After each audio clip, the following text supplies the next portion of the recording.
Sabato tayari nishakuwa ni ibada ya Yesu. Nishakwambia ni kuna kitu umekunywa, patie maiki. Kuna kitu umekunywa, aende usimame pale. Mwalimu karibu. Wewe.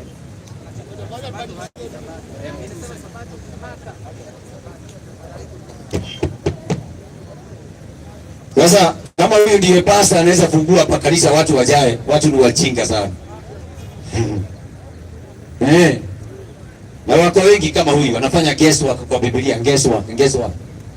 Jueni Biblia zenu, jueni maandiko. Bwana Yesu asifiwe. Mwalimu kamata maiki. Haya, Bwana Yesu asifiwe. Amina. Haleluya. Amina. Hebu nione Wakristo kwa mkono. Kama wewe ni Mkristo inua, usiogope tu. Bwana Yesu asifiwe. Amina. Haya, Waislamu kwa mkono. Kuna Muislamu mmoja.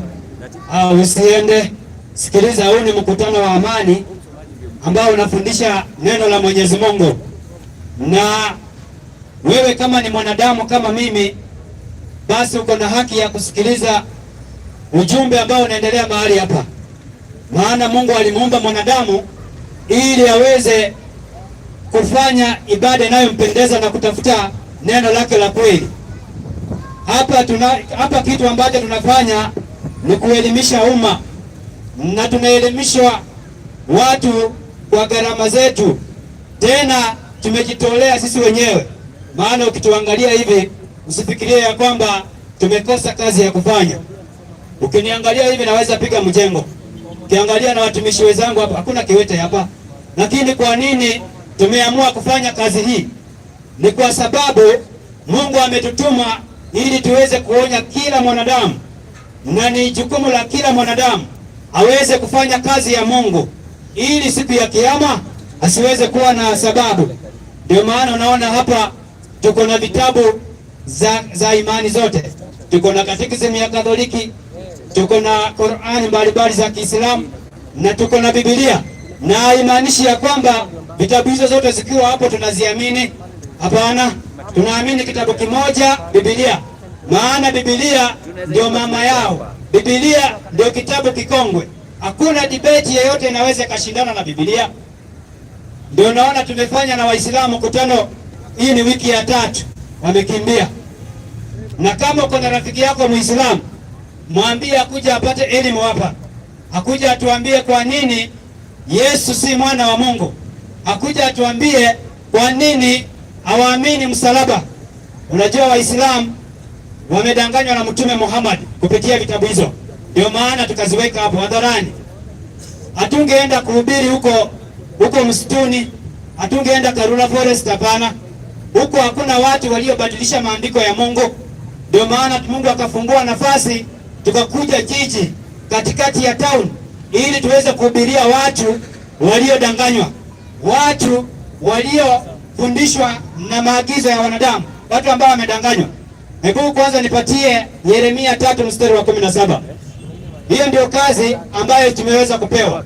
Na ukiwa umesimama hivyo, isikuwe ni mara yako ya mwisho. Maana hapa tuko na tunaendelea na mafundisho mbalimbali. Tunahubiri na vile vile tunaandika vitabu za kuweza kuwafundisha. Kama hutakuwa na nafasi ya kusimama hapa, kuna vitabu. Kwa mfano, juzi tulikuwa na mada inayohusiana na mwana wa Mungu. Je, Yesu ni mwana wa Mungu? Niliweza kuandika vigezo ama sababu ama ushahidi unaohakikisha ya kwamba Yesu ni mwana wa Mungu, na nikaiandika hiyo sermoni yote kama ninavyohubiri, nikaiweka kwa karatasi. Kwa hivyo nikiiweka kwa karatasi, kazi yako ni kukuja tu na kuichukua ili utakapoenda kwako, maana wengi hapa hawana nafasi ya kuandika ama karatasi ama kalamu. Kwa hivyo sisi tumefanya kazi rahisi, tumekuandikia ili wewe ukienda tu unasoma tu, unahakikisha unafuatilia, je, huyu mwalimu amesema ukweli ama uongo. Unajua hata mitume walipokuwa wanahubiri kulikuwa na watu wanawasikiliza kama nini. Hebu nipatie 17 aya ya ngapi? Ya 19. Watu hao walikuwa wangwana. Matendo ya Mitume 17 14 ama 11. Hapa napitia tu alafu tuweze kwenda kwa mada rasmi. 17:14 Matendo ya Mitume. Inasema mara hiyo wale ndugu wakampeleka Paulo. 11 inasema watu hao walikuwa wangwana kuliko wale wa Thesalonike. Watu hawa Paulo anawafananisha na Wathesalonike. Anasema aje? Kwa kuwa walilipokea lile neno kwa uelekevu wa moyo. Wakati Paulo anahubiri kama hapa, anasema watu wale waliweza kupokea neno kwa uelekevu. Wakachunguza maandiko kila siku. Kumbe vile Paulo alipokuwa anahubiri, hawakukomea hapo, waliendelea kuchunguza maandiko kila siku. Waone kwamba mambo hayo ndivyo yalivyo. Waone kama Paulo alikuwa anahubiri ukweli ama uongo. Watu hao na wewe hakuna tofauti. Kwa hivyo wewe nao unaposimama hapa, utamsikiliza mwalimu wa Kikristo ama mwalimu wa Kiislamu ama mwalimu yoyote, maana hapa hatupagui. Hapa tuko katikati ya town, hatubagui dhehebu la mtu ama kanisa ya mtu ama imani ya mtu, hapana. Tunaalika watu wote. Kwa hivyo kazi yenye unafaa ufanye wewe msikilizaji ni kufanya kama wale watu wa wakati wa Paulo waliweza kuchunguza na kumsikiliza Paulo. Pia waliendelea kuchunguza maandiko kila siku ili waone, je, huyu Paulo alikuwa anasema ukweli ama alikuwa anasema uongo? Mwalimu wangu, naam. Paulo ni mtu aliyekuwa anahubiri sana, na ni mtu aliyekuwa anahubiri kwa vijiji na kila sehemu, na ni mtu ambaye ameandika nyaraka nyingi, na nyaraka zake zimeweza kuwachanganya watu wengi. Hebu nisaidie 18:28 kitabu cha Matendo ya Mitume. Hapa kile kitu ambacho tunafanya ni kuhubiria watu ukweli na kuwabainishia ukweli. Kile kitu wewe unafaa ufanye ni kuchunguza, kama ni ukweli ufuate, kama unaona itakusaidia basi uachane nayo, maana maneno ya Mungu si ya kulazimishana wala si ya kushindana, tushindane kama Chelsea na Man U ati tupate mshindani, hapana. Lakini lazima ukweli uweze kueleweka na tuweze kuwashinda kwa maandiko. Ndio naona tunapoweka mkutano na Waislamu tunawashinda kwa maandiko mpaka wamekimbia.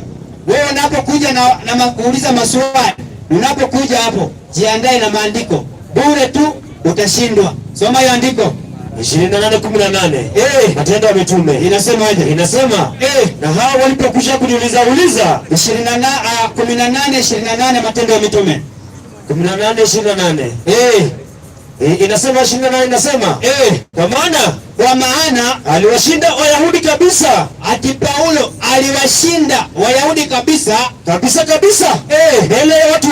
mbele ya watu wote, akionyesha kwa maneno ya maandiko ya kuwa Yesu ni Kristo. Kwa hivyo alitumia nini? Maandiko. Alitumia maandiko. Wewe nao utakapokuja kuuliza swali, kuja kama umejiandaa na maandiko, vile imani yako imekufundisha, kuja na haya maandiko hapa. Usikuje na mbwembwe, usikuje na porojo, hiyo haitakusaidia. Maana hapa hatutachukua akili yako tuisome, tunataka vitabu. Ni nini kilifanya ukaamini imani ambayo uko nayo? Nini kilikufanya ukaweza kuamini yule nabii unayeshiriki kwake? Unakuja na maandiko proof. Kama Paulo aliwashinda kabisa Wayahudi kwa kuhakikisha ndani ya maandiko ya Mungu. Alitumia maandiko matakatifu. Hata wewe Mkristo, hiyo ndio weapon yenye nafaa uweze kutumia. Maana vita vyetu kama Wakristo, haturuhusiwi kupigana vita vya kimwili, ni vita vya kiroho. Ukisikia vita vya kiroho, haimaanishi utaenda kupigana ama kufanya mazoezi, hapana. Vita ya kiroho ni kujifundisha neno la Mungu na kuweka kwenye akili yako na kuifanyia kazi, kisha malaika atakujalia kusimama katika hiyo kweli na Roho Mtakatifu atakuongoza. Ndio sasa hiyo itaitwa vita vya kiroho. Maana watu wengi hawajui hiyo. Watu wengi Nairobi wamedanganywa. Wewe ni shahidi. Kanisa tangu toka nyumbani, ukianza kuhesabu kanisa kutoka nyumbani mpaka hapa town, umepita kanisa ngapi? Umepita kanisa ngapi? Makanisa zimekuwa mengi kuliko mikate ya supermarket. Lakini wanadamu hawajiulize kwa nini zinakuwa mingi? Na kama Mungu wetu ni mmoja, kwa nini kanisa ziwe mingi? Mbona tusiwe na kanisa moja na tuhubiri na tushiriki kwa hiyo kanisa moja ili tuweze kujifundisha neno la Mungu? Kwa nini huyu anafungua hii na analiita jina lake, mwingine naye anafungua anaita jina lake? Kwa nini lisiitwe jina moja kama kweli nyinyi ni Wakristo wa kweli? Ili tuweze, naona jamaa anainua mkono hapo, sijui itakuwaje. Wewe present atakuja tu. Haya, ngoja nihubiri alafu takuja kipindi cha maswali, sawa? Simama tu hapo. Kwa hivyo, yaani mimi natengeneza tu mazingira ili ukikuja hapo usianze kubabaika ama kuanza kusema sijui nini. Mimi natengeneza tu mazingira. Kitu ya kwanza, ukikalia hapo, nimeshasema ya kwamba kalia ukiwa na maandiko. Si mbwembwe ama maneno yako ya akili. Kwa hivyo tulikuwa kwa makanisa. Makanisa yamekuwa mengi kuliko mikate ya supermarket, na wanadamu wanaendelea kwenda kwa hiyo makanisa, lakini Mungu wanamuomba lakini hajibu maombi. Maana yule mwanzilishi wa hilo kanisa, yeye alipopata pesa kidogo akafungua kanisa, akaanzisha biashara yake hapo. Si ya kwamba alienda akajifundisha neno la Mungu la kweli ndio akakuja akafungua kanisa.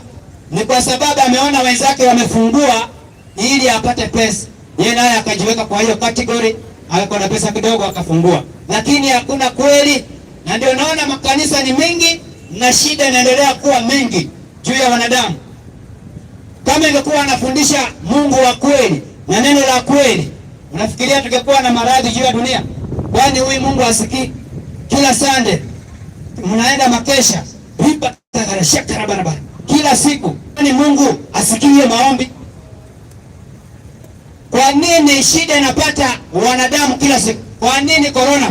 Kwanza wakati tunaingia ilikuwa 2019 Disemba, ilikuwa 29, watu walikuwa kwa makanisa wakikaribisha mwaka mpya, na manabii wakawatabiria ya kwamba ni mwaka wa Bwana, huu ni mwaka wako.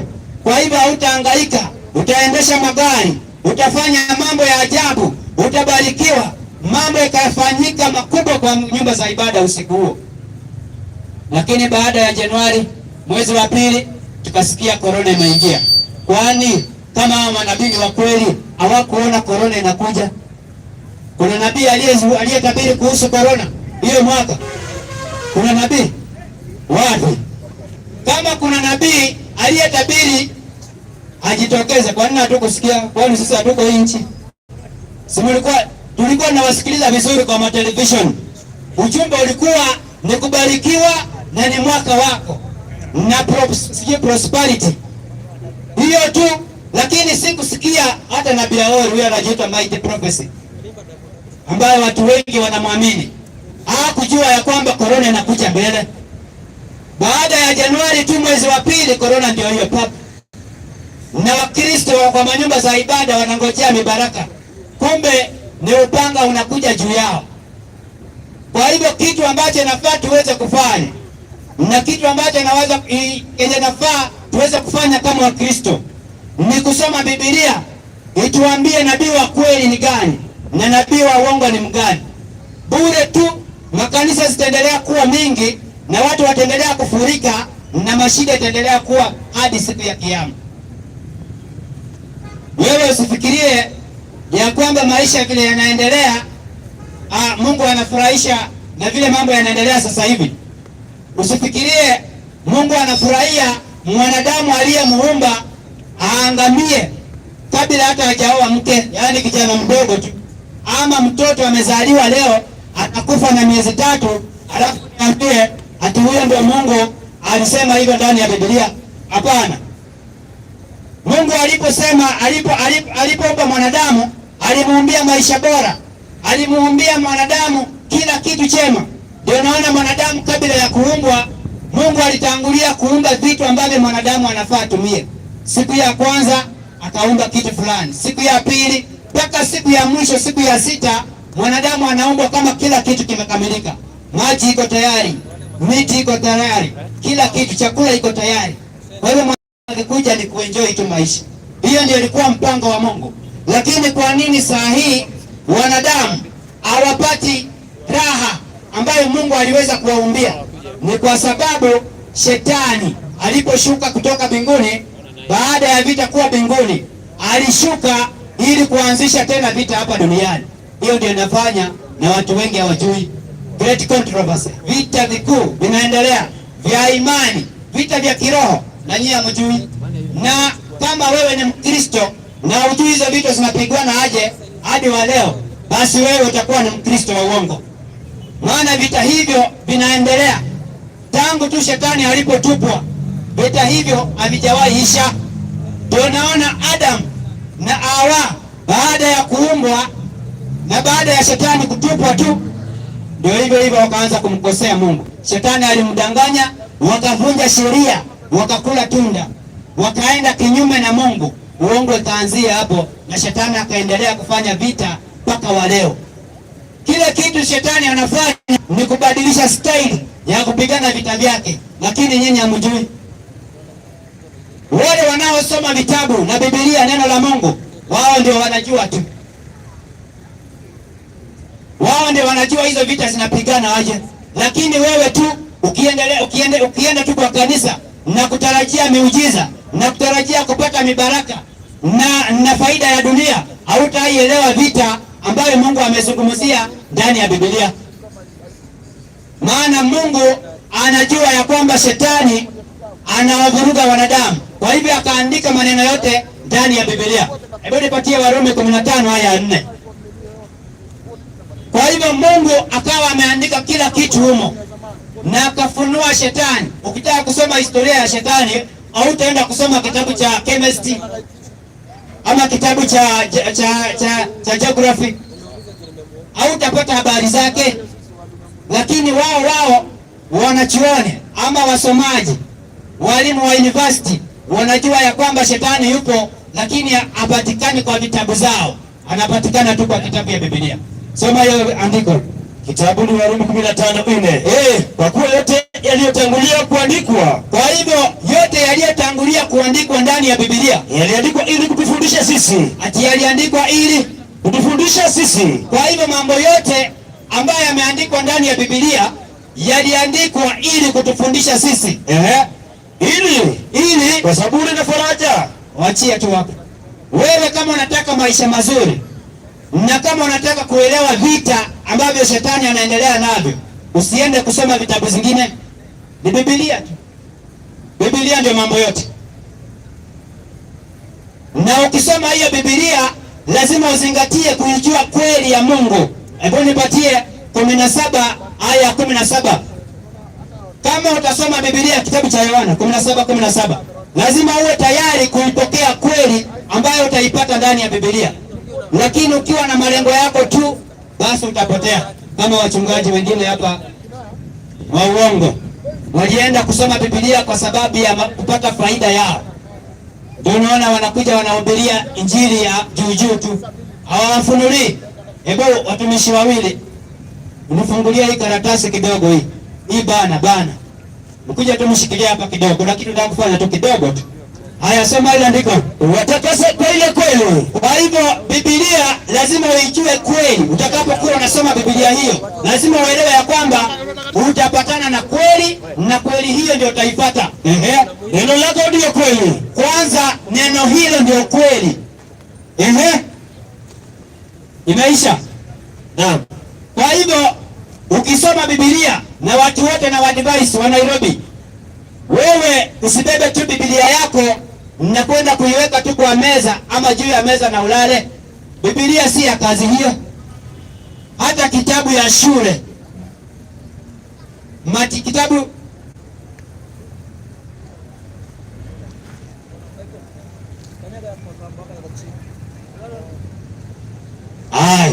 hivyo tutaongea dakika kidogo, alafu tumkaribishe mwalimu mwingine. Kwa hivyo naarifiwa ya kwamba na namuona mwalimu Ndacha. Huyo ni mwalimu wangu ambaye tumepatana, ilikuwa 2017 tulipatana kwa mihadhara. Mimi nilikuwa ni silimu, lakini vile tulipatana na kusikiliza hoja zake, nikaweza kuona mbona hoja zake ni tofauti na za walimu wengine, na nikaendelea kufanya research mpaka wa leo nasimama katika kweli. Kwa hivyo nitaweza kumpisha aweze kuwa na maneno machache, alafu tutaweza kuendelea. Kwa hivyo tulikuwa tunasoma andiko gani? Au 17:17 Biblia ikasema uwatakase kwa ile kweli na neno lako ndiyo kweli. Kwa hivyo ndani ya Biblia lazima tuifuate kweli. Na wewe kama ni Mkristo na uko na Biblia yako na hujui nini iko ndani yake, wewe ni Mkristo amepigwa vita knockout. Na hujui, ni Mkristo tu wa jina. Maana Mkristo wa kweli lazima afahamu ni nini iko ndani yake. Umeona hii picha? Umeona hii picha? Hapa kuna wanyama aina mbalimbali, na wanyama hawa wanapatikana ndani ya Biblia, lakini Wakristo wengi hawafahamu. Wengine tulienda kuhubiri sehemu nyingine, ilikuwa West Pokot. Wachungaji wakajua tunaenda na hubiri, na walikuwa wachungaji wa Kikatoliki. Wakaenda wakadanganya watu, wakaambia hii ni miungu ya hao watu. Hao watu wanaabudu hii miungu, ndio maana wamekuja na hii picha. Sisi kwenda pale tunapata wajamaa wameshika mikuki. Wanasema mbona mnatuletea miungu mingine? Ilikuwa ni kibarua kuwafafanulia ili waweze kuelewa hii maana ya hii wanyama. Mwanamke huyu unayemuona, usifikirie ni picha tumechora tu ya urembo. Hapana, hii picha iko ndani ya Biblia. Kwa hivyo ni jukumu na kufanya kibarua uweze kuwa na bidii ya kusoma neno la Mungu ili uweze kuelewa maneno kama haya. Hayafundika tu. Nimemaliza. Mambo haya yanapatikana kwenye kitabu cha Danieli na Ufunuo. Lakini ni Wakristo wangapi? Wewe ni shahidi. Ukienda kwenye ibada, uniambie ni wapi mmeaisomewa kitabu cha Ufunuo na kitabu cha Danieli. Ni vitabu ambavyo Wakristo wengi wa uongo na wachungaji wengi wa uongo hawazipendi. Maana wanajua vitabu hizo ukisoma utajua nabii wa kweli ni mgani na nabii wa uongo ni mgani, na kanisa la kweli ni gani na kanisa la uongo ni gani. Wanajua hilo, ndio maana hawaguzii hiyo. Wanasoma tu Zaburi, wanasoma Zaburi mambo ambayo ya kumtukuza Mungu. Ati tumwimbie Mungu, tumtolee shangwe. Wanacheza tu makanisani. Wanamcheza tu makanisani, lakini hawazingatii neno la Mungu ambalo limeandikwa kwa kitabu cha Danieli na kwa kitabu cha Ufunuo. Maana hiyo ndio ujumbe ambayo inafaa wewe uweze kusoma. Mwalimu wangu, hebu nisaidie 14, mwalimu akijiandaa. 24:14. Kitabu cha Mathayo. Hiyo ndio ujumbe ambayo inafaa uweze kuelewa kama Mkristo wa kweli. Wakristo wengi wamesilimishwa kwa kukosa kujua Biblia. Wanasilimishwa kutumia Biblia yao. Hawajui ya kwamba Biblia hairuhusu mtu kuingia kwenye Uislamu. Maana mitume na manabii wa Biblia hakuna mmoja aliyesilimu, wala hawana habari na Uislamu na Muhammad. Lakini ukienda hapa Israeli utapata Waislamu wanatumia hiyo Biblia kuwasilimisha Wakristo wa jina.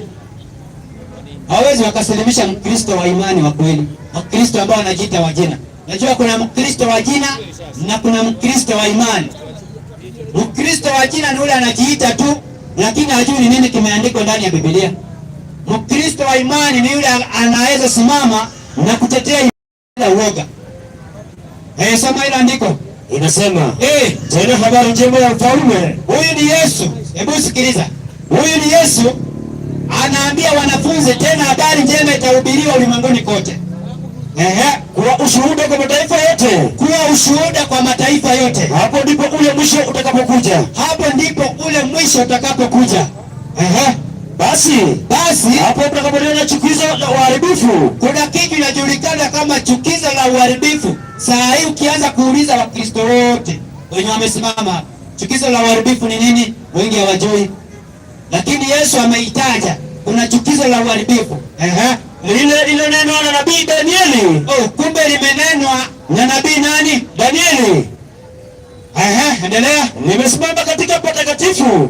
Asomaye na afahamu. Kwa hivyo kuna chukizo ambalo liliweza kunenwa na nabii Danieli. Ili tuelewe chukizo hilo, ni jukumu letu kwenda kwa kitabu cha Danieli na kusoma kitabu cha Danieli ili tuweze kuelewa chukizo hilo ni gani.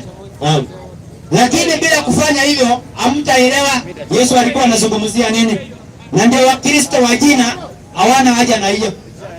Wanaweza wakasoma vitabu zingine zote, lakini wakifika kwa kitabu ya Danieli wananyamaza. Mwingine aliniambia hizo vitabu tutaweza kusoma mbinguni, maana ziko na maana ngumu ngumu.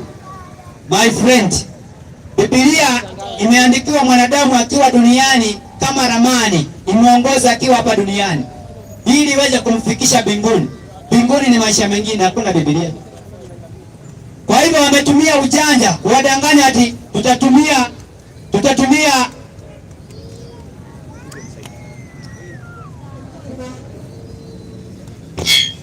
kwa hivyo wametumia uongo ili wewe usielewe shetani. Ametumia uongo, anawadanganya na kutrain wachungaji wake ya kwamba mwende mwambia watu hizi vitabu tutasoma mbinguni. Lakini wacha nikwambie, mbinguni hakuna kusoma Biblia. Biblia itumike wakati tuko nayo hapa duniani ili iweze kutuongoza, maana kila kitu ambacho tunahitaji kimeweza kuandikwa ndani yake ili kiweze kutuongoza na vile vile kituongoze kuepukana na shetani na kujua mbinu zake. Lakini tusipofanya hivyo, basi tutaendelea kuwa Wakristo ambao ni wa jina na mwishowe tutaenda motoni. Ndio maana Yesu anasema wengi watakuja wakisema tulikuwa tunaita jina lako. Yesu atasema siwajui. Unafikiria wenye wanaita jina lake ni akina nani? Waislamu wanaita jina la Yesu? Hawawezi wakawa Waislamu. Wenye wanaita jina la Yesu ni Wakristo. Kwa hivyo Yesu alizungumzia Wakristo wa jina ambao wataenda wakisema tulikuwa tunaabudu, tunaimba kwa jina lako, tukatoa mapepo, lakini Yesu atasema sikuwajua. Ni kwa sababu hawakusoma neno la Mungu vikamilifu. Hawakuelewa neno la Mungu linazungumza nini, na hawakuelewa vita ambavyo vinaendelea juu ya dunia, na hawakuelewa mpango wa Mungu ni gani, na hawakuelewa umuhimu wa Biblia. Ni jukumu lako kuelewa umuhimu wa Biblia. Kwa hivyo mwalimu wangu, nitaweza kukaribisha ili uweze kuendelea. Naona uko tayari na kila kitu kiko chonjo. Sisi tuko na nyinyi hapa kila siku, tutaweza kuzungumza, lakini yeye ni mtu anapatikana kama nini, kama mvua siku moja moja. Kwa hivyo nitaweza kumpa nafasi. Karibu sana mwalimu, na Mungu akubariki.